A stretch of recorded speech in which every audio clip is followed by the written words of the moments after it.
Relations internationales à l'université de Kinshasa. Retrouvez-nous sur VOA Afrique à Lubumbashi, c'est sur 102.8 FM en République démocratique du Congo. Au Mali, le chef de la junte au pouvoir, le colonel Assimi Goïta, a signé lundi un décret fixant la durée de la transition à 24 mois à partir du 26 mars 2022. Ce décret a été rendu public alors que la junte et la CEDEAO étaient toujours en discussion sur la durée de la transition. Ce que regrette l'organisation ouest-africaine. Pour une analyse, Mohamedou Mfa a joint Ali Tunkara, analyste politique et chercheur au Centre des études sécuritaires et stratégiques au Sahel. La durée de 2 ans déjà était sur pas mal de lèvres, notamment les autorités de la transition, en l'occurrence le Premier ministre Dr Shogel Kokala Maïga. Rappelons quand même que dans un premier temps, au terme des assises, les autorités maliennes parlaient de 5 ans. Donc, eu égard aux 24 mois décrétés par le président de la République naturellement, ça témoigne à combien l'élite militaire au pouvoir commence de plus en plus à être audible aux exigences temporelles auxquelles à la fois les autorités de la CEDEAO et même une bonne partie également de la classe politique malienne attendent à ce que ces autorités militaires soient davantage flexibles.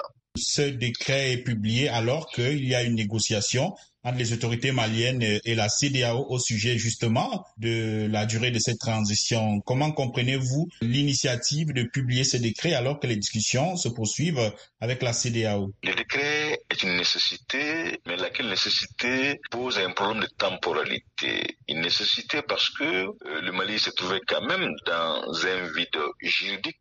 On sait que la charte issue du lendemain du coup d'État avait fixé la durée de la transition à 18 mois, lesquels 18 mois sont arrivés à terme. Donc le pays vivait dans un vide juridique. Donc il nécessitait effectivement de prolonger.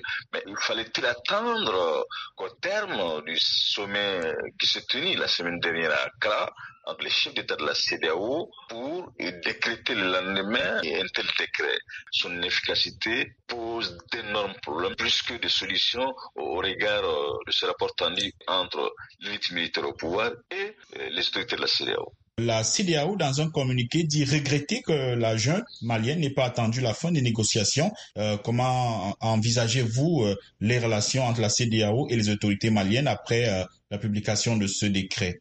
Ce décret ne pourrait pas être compromettant quant au rythme avec lequel les discussions se poursuivent entre Bamako et le chef d'État de la CEDEAO. Mais dans le même temps, il faut quand même pas être naïf. Lorsque des chefs d'État vous soutiennent pour une levée progressive de sanctions, au même moment, vous prenez des décisions sans pour autant attendre à ce que les négociations arrivent à leur terme, sont entre autres des comportements qui ne sont pas opportuns, lesquels comportements malheureusement pourraient amener certains chefs d'État qui étaient favorables jusqu'ici à la levée progressive des sanctions de s'interroger sur la bonne foi de l'élite militaire au pouvoir. Ali Tunkara, analyste politique et chercheur au Centre des études sécuritaires et stratégiques au Sahel. Parlez de VOA Afrique à vos amis. VOA Afrique au Mali, c'est 102 FM à Bamako, 106.1 Gao et 90.3 FM Tombouctou. L'armée camerounaise a déclaré mardi